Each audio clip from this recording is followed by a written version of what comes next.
Dalam masa ini, Dajjal akan mengaku sebagai nabi, bahkan Tuhan, mempengaruhi banyak orang termasuk wanita akhir zaman yang akhirnya menjadi pengikutnya. Puncak dari fitnah Dajjal ini akan memunculkan Nabi Khidir alaihissalam yang akan bersaksi dan juga meyakinkan umat manusia bahwa Dajjal adalah penipu.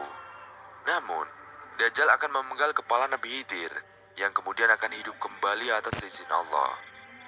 Tindakan ini akan membingkai perdebatan dan juga ujian bagi umat manusia, di mana sebagian akan tetap beriman dan sebagian lainnya akan percaya pada kekuatan Dajjal. Dalam sebuah riwayat dikisahkan pertemuan antara Nabi Khidir alaihissalam dan Dajjal, dan kisah ini diriwayatkan dari Abu Sa'id Al-Khudri radhiyallahu an di dalam kitab kumpulan hadis Sahih Muslim.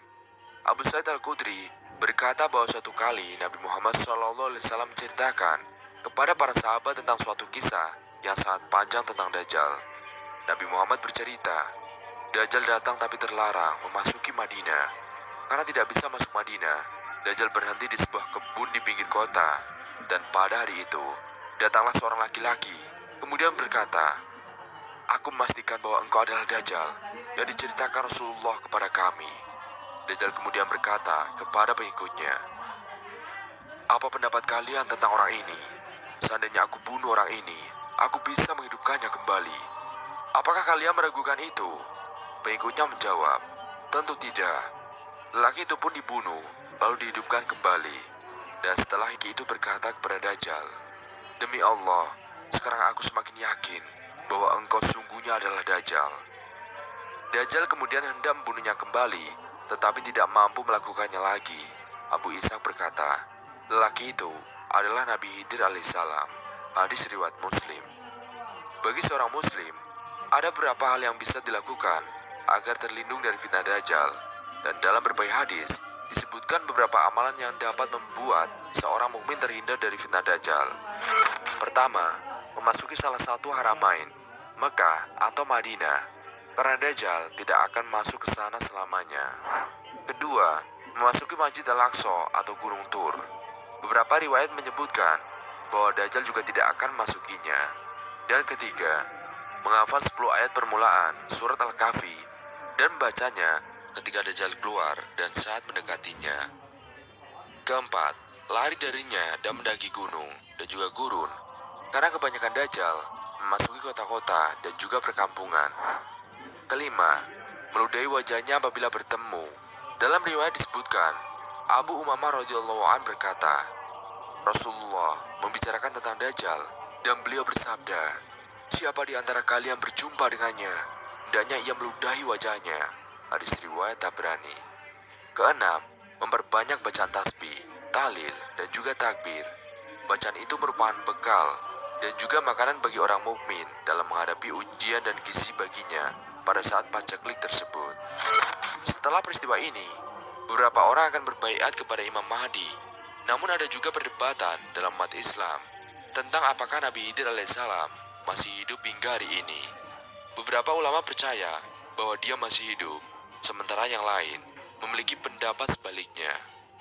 Kisah ini menekankan pentingnya keyakinan dan juga pengujian umat Islam dalam menghadapi fitnah Dajjal. Dan hal ini adalah cerminan dari ajaran Islam yang mendalam, mengingatkan kita tentang kekuatan iman dan juga keteguhan hati dalam menghadapi tantangan yang muncul di akhir zaman.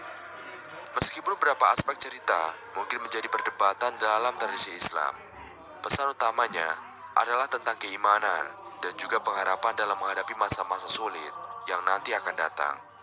Lantas, benarkah sahabat bahwa Nabi Khidir alaihissalam masih hidup sampai saat ini?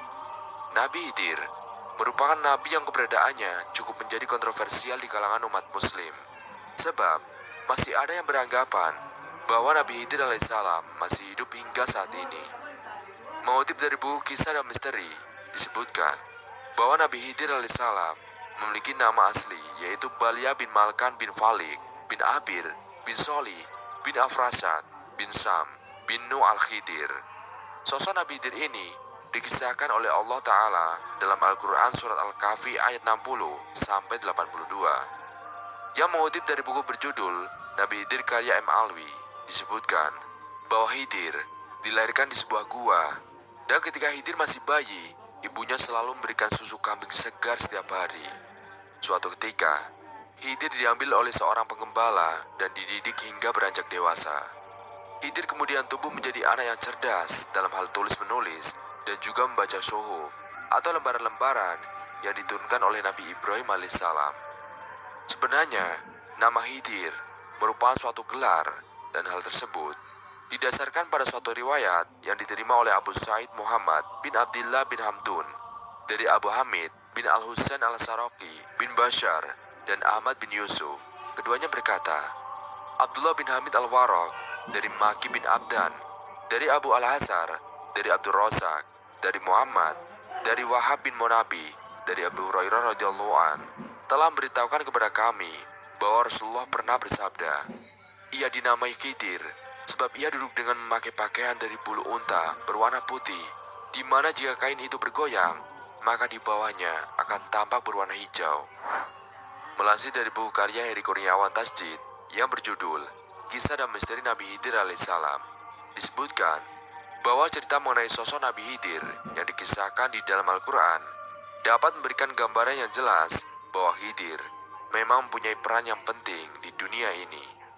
Dalam buku tersebut, disebutkan bahwa ada beberapa faedah dan mengetahui peranan Nabi Khidir alaihissalam, yaitu agar bisa menjadi tolak ukur atau penempatan status Nabi Khidir dalam kehidupan masa kini dan masa yang akan datang. Selain itu, ada juga faedah lainnya, yaitu agar umat Islam tidak terjebak pada pengkultusan seorang Khidir melalui pemahaman yang tidak berdasar. Hal tersebut dianggap perlu dan juga menjadi alasan pentingnya mengkaji peran sebenarnya Nabi Khidir dalam dunia ini. Meskipun